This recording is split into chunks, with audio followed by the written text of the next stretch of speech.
A man sits alone in his living room while the city pulses beyond his window, and the world calls him broken for choosing silence over chaos. But what if the one who stays home is not hiding from life, but has discovered something the rest of us are too distracted to find? What if his stillness is not weakness, but the rarest form of strength? Before we dive in, what time are you listening? Where are you from? Drop a comment below and tell me, and please like and subscribe for more videos like this. Marcus wakes at 6 in the morning to a home wrapped in silence. The alarm does not jolt him awake because his body has learned the rhythm of dawn without needing force. He sits at the edge of his bed for 3 minutes, feeling the weight of his own breath, the coolness of the floor beneath his feet. His colleagues at the marketing firm think he is strange. They invite him to happy hours, weekend trips, office celebrations that stretch into the night. Declines each time with a polite smile, and they have stopped asking. They whisper that he is antisocial, maybe depressed, perhaps nursing a secret wound. Marcus is not wounded. He is awake. He has seen what they cannot see because they move too fast to notice. The noise they call connection is often just distraction, dressed in laughter. The crowds they call living are sometimes just people running from themselves. He makes his coffee with precision, measuring the grounds, heating the water to exactly 90 degrees. This ritual is not about the coffee itself, but about the act of doing one thing completely, without hurry, without distraction. The kitchen becomes a sacred space, not because of what he does there, but because of how present he is while doing it. The morning light filters through his window at precisely 7:15, casting geometric patterns across his wooden floor. Marcus watches these patterns shift and change for 10 minutes. Noticing details most people would miss in their rush to start the day. This observation is not wasted time. It is meditation disguised as stillness. At work, he performs his tasks efficiently through video calls and emails. His manager praised his productivity last month. Marcus completes more projects from home than most people do from the office. But productivity is not why he stays home. He stays because the world outside has become a theater of performance, and he has grown tired of pretending. His apartment is small, but organized. Every object has its place. The books on his shelf are arranged not alphabetically, but by the order in which they changed him. The plants near his window are thriving because he notices them, speaks to them in his mind, understands their needs without words. There is a jade plant he has kept alive for 7 years, a gift from his mother before she passed. Most people would see it as just a plant, but Marcus sees it as a living timeline of his transformation. Each new leaf is evidence that care and attention create growth, that patience yields results invisible to the hurried eye. Society has taught us that a full life must be loud, that worth is measured in social currency, in the number of places we go and people we see. Marcus learned young that this is a lie sold by those who profit from our restlessness. His father was a man who filled every silence with television, every weekend with plans, every moment with motion. His father died at 53 of a heart attack in a crowded restaurant, surrounded by acquaintances who barely knew his middle name. Marcus was 22 then, watching strangers offer condolences that meant nothing. That night, he made a decision. He would not die surrounded by noise, he would live surrounded by meaning. The memory still visits him sometimes. Not as pain, but as reminder.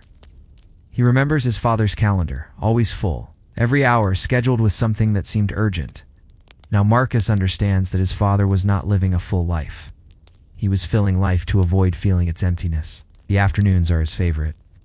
He reads for 2 hours without checking his phone, letting the words sink into him like rain into soil. He is not escaping into books. He is finding himself within them, recognizing pieces of his own truth reflected in the sentences of people who lived centuries ago.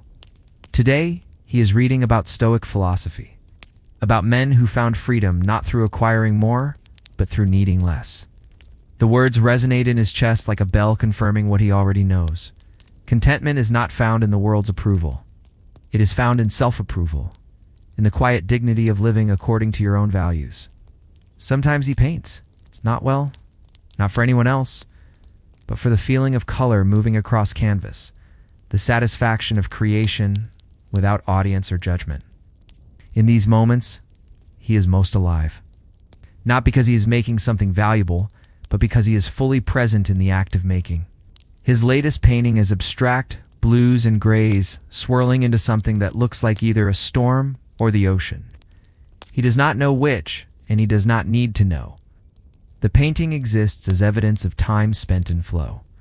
In that rare state where self-consciousness dissolves and only the present moment remains, his sister calls him every Sunday. She lives 3 states away, married with 2 children, her life a whirlwind of soccer practices and school meetings. She worries about him constantly, asks if he is eating well, if he has met anyone, if he ever gets lonely. Marcus tells her he is fine, but she does not believe him. How can he explain that loneliness and solitude are not the same thing? That loneliness is the ache of disconnection, while solitude is the peace of connection with oneself. She would think he is justifying isolation, making excuses for fear. Last Sunday, she suggested he try a dating app, meet someone who could bring excitement into his life. Marcus did not argue with her. He simply said he would think about it, knowing he would not. His sister means well, but she measures happiness by her own standards. Unable to imagine that someone might genuinely prefer a different path. But Marcus is not afraid. He has been to the parties, the bars, the networking events where people collect contacts like trophies. He has dated women who needed him to be louder, more spontaneous, more like everyone else. He tried to be what they wanted, and each time he felt himself disappearing, his own voice drowned out by expectations. There was Sarah 3 years ago, a woman who laughed easily and filled every silence with chatter. She was kind, attractive, everything society said he should want. But after 6 months together, Marcus realized he felt lonelier with her than he did alone. She needed him to be someone he was not, and he grew exhausted from the constant performance. The breakup hurt her more than it hurt him, and that guilt lingered for months. But staying would have been a greater cruelty, pretending to be someone else just to avoid her disappointment. Marcus learned then that the right person would not require him to change. The right person might not even exist, and he had made peace with that possibility. The evening arrives, and Marcus cooks dinner for himself. Not a quick meal, but a slow process of chopping vegetables, simmering sauce, tasting, and adjusting. He sets the table with a single plate, a single glass, and he eats without rushing, savoring each bite, grateful for the nourishment. People think eating alone is sad. Marcus finds it meditative. There is no small talk to navigate, no performance required. It's just the simple act of feeding himself, honoring his body, being enough for himself. This is not loneliness. It's a self-sufficiency, mistaken for isolation. The pasta tonight is perfect. The basil from his small indoor garden, adding a freshness that store-bought herbs never achieve. He has become a better cook since embracing this life. Learning that food prepared with attention tastes different than food consumed in distraction. Each meal is a quiet celebration of self-care. After dinner, he sits by the window and watches the city move below. Cars rush past, people hurry along sidewalks, everyone moving as if stillness is death.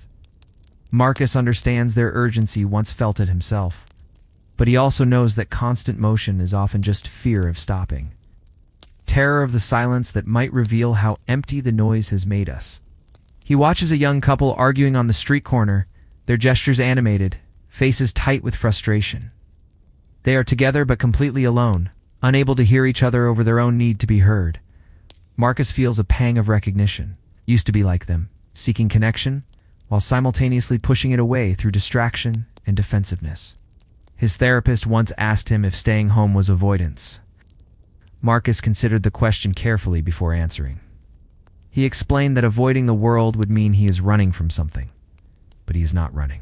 He is standing still while the world runs past him, and in that stillness, he has found what most people are running toward. He has found himself. It's not the version society demands, not the persona required for advancement or approval, but the raw, honest, quiet man who exists beneath all the expectations. This man does not need validation from crowds. This man knows his worth is not determined by how many places he goes or how many people know his name.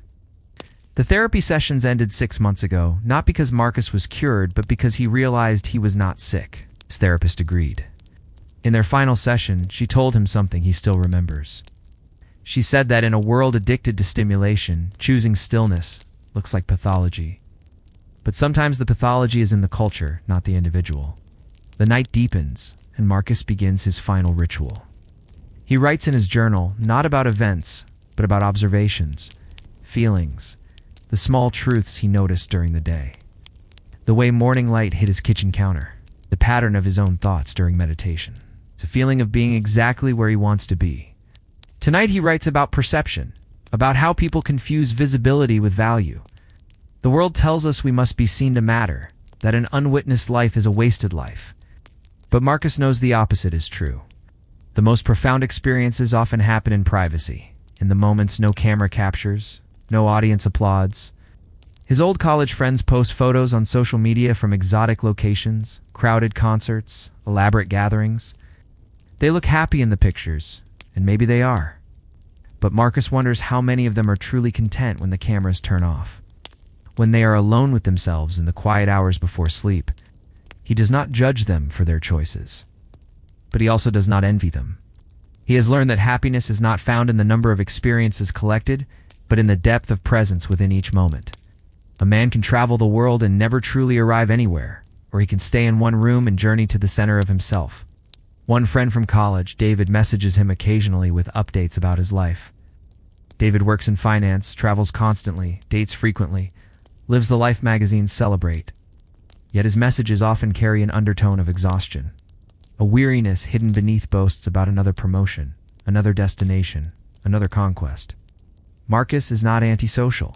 He is selectively social, choosing depth over breadth, quality over quantity.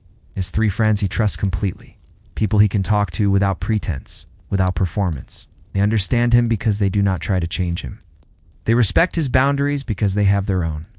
His friend James is a musician who understands the value of silence between notes. His friend Lisa is a writer who knows that the best ideas come in solitude. His friend Michael is a carpenter who speaks through his hands, creating beauty without needing to explain it. These friendships are not frequent, but they are real, built on mutual respect rather than obligation. The world calls men like Marcus broken, lost, afraid of life. But maybe the broken ones are those who cannot sit with themselves for 5 minutes without reaching for distraction. Maybe the lost ones are those who chase experiences without ever asking why. Maybe the afraid ones are those who need constant noise to drown out the voice of their own dissatisfaction. Marcus has tested this theory on himself. He spent one entire Saturday doing nothing. No books, no music, no distractions. Just sitting with his own thoughts for 12 hours. Most people would call it torture. Marcus called it revelation. He discovered that his mind, when left alone, is not an enemy to escape, but a landscape to explore. He thinks about his coworker Tom, who cannot drive to work without a podcast playing, cannot eat lunch without scrolling through news feeds, cannot go to sleep without the television murmuring in the background. Tom calls himself connected. Marcus sees a man terrified of his own company. Marcus turns off the lights and lies in his bed, the darkness complete and comforting. Tomorrow he will wake again to his routines, his rituals, his quiet life that looks small from the outside but feels vast from within.